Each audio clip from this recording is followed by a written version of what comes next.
স্বামীকে কিডনি দেওয়ার পরেও সেই স্বামী পরকীয়া জড়িয়ে স্ত্রীকে অবহেলা করছে, এই বিষয়ে ইসলাম কি বলে? মরণোত্তর চক্ষুদান, এই কারণ এই জিনিস আসেনি, মরণোত্তর কোনো অঙ্গ দান করা যাবে না, কারণ অঙ্গ পতঙ্গের মালিক আমি নিজেও না, এটার মালিক কে? দেখেন, এই প্রশ্নের উত্তর দেওয়ার আগে আমি আপনাদেরকে একটা কথা বলবো, সেটা হলো জীবনে কখনো নিজের চাইতে অন্য কাউকে বেশি ভালোবাসতে যাবেন না। এটা করলে আপনি বিপদে পড়বেন।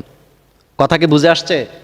কি বললাম? জীবনে কখনো নিজের চাইতে অন্যকে বেশি ভালোবাসা, হ্যাঁ, জীবনের চাইতে বেশি ভালোবাসা যায় আল্লাহ এবং আল্লাহ রাসূলকে।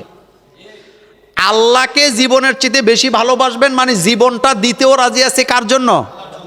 আর রাসূলুল্লাহকে ভালোবাসবো কার কারণে? আল্লাহর কারণে। কিন্তু নিজের জীবনের চাইতে অন্য কাউকে বেশি ভালোবাসতে যাইয়েন না। আর কারণ মানুষ অধিকাংশ ক্ষেত্রেই বেঈমানি করে, অকৃতজ্ঞ। যেই মানুষ রবের দেয়া নেয়ামত ভক্ষণ করার পরে আল্লাহর সাথে অকৃতজ্ঞ হয়, সেই মানুষের অকৃতজ্ঞ হবে না, এটা আপনি বুঝলেন কিভাবে? এই যে একটা মেয়ে দেখেন, আল্লাহ পাক কিডনি দিছিল কয়টা? 2টা। আপনি দেখেন এই মেয়েটা তার স্বামীকে কতটা ভালোবাসতো, কতটা ভালোবাসলে পরে একজন স্ত্রীর 2টা কিডনি থেকে একটা কিডনি স্বামীকে দিতে পারে, এবং এই একটা কিডনি দিয়ে দেওয়ার কারণে এখন সে রিক্সে আছে কিনা, এই কিডনিটা নষ্ট হলে সে মারা যাবে। আল্লাহ পাক মানুষকে একটা কিডনি দেয় না, মানুষকে কিডনি দিছে কয়টা? দিয়ে আল্লাহ পাক আবার বলছে, লা ইন শাকারতুম লা আযীদান্নাকুম ওয়া লা ইন কাফারতুম ইন্না আযাবি লাশাদীদ। আমার নেয়ামত ভক্ষণ করার পর আমার শুকরিয়া করবা, যদি না করো আমি তোমাদেরকে শাস্তি দিব। সুতরাং এই স্বামী তার স্ত্রীর সাথে যে বেঈমানি করেছেন এতে কোনো সন্দেহ নেই।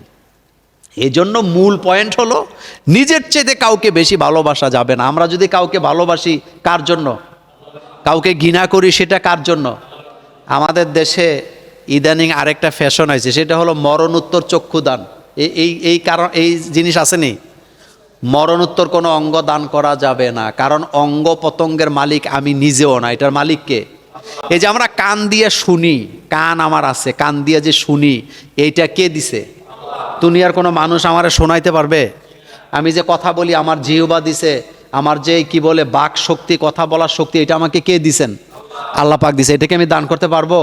এই জন্য মরণোত্তর নিজের দেহ দান করা যাবে না, শুধুমাত্র রক্ত দেওয়া যাবে। বলেন কি দেওয়া যাবে?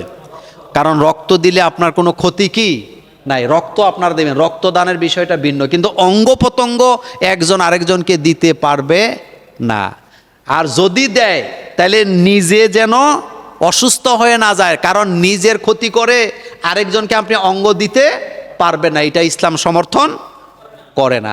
আর এটা স্ত্রীর সাথে অবশ্যই এটা কি হয়েছে, তার সাথে বেঈমানি হয়েছে। এক কথা, এই স্ত্রী তাকে এতটা ভালোবাসে, কিডনি একটা দিছেন। একটা পুরুষ যদি তার স্ত্রী থাকার পরে আরেকটা বিয়ে করে, ইসলামের দোষের কিছু নাই, কিন্তু সে কি পরকীয়া করতে পারবে? অবশ্যই পারবে না, এটা হারাম। বলেন এটা কি হারাম? আরেকটা কথা বলে দেই, যেই মহিলার সাথে সে পরকীয়া করে ওই মহিলারও বোঝা উচিত যে যেই মহিলা কিডনি দেওয়ার পরে তারে আটকাইতে পারে নাই, সেই বউরে রেখে আমার কাছে যেটা পরকীয়া করতে আসে, এটা ভবিষ্যতে আমার কিডনি নয়, আমার জানটাও নিতে পারে।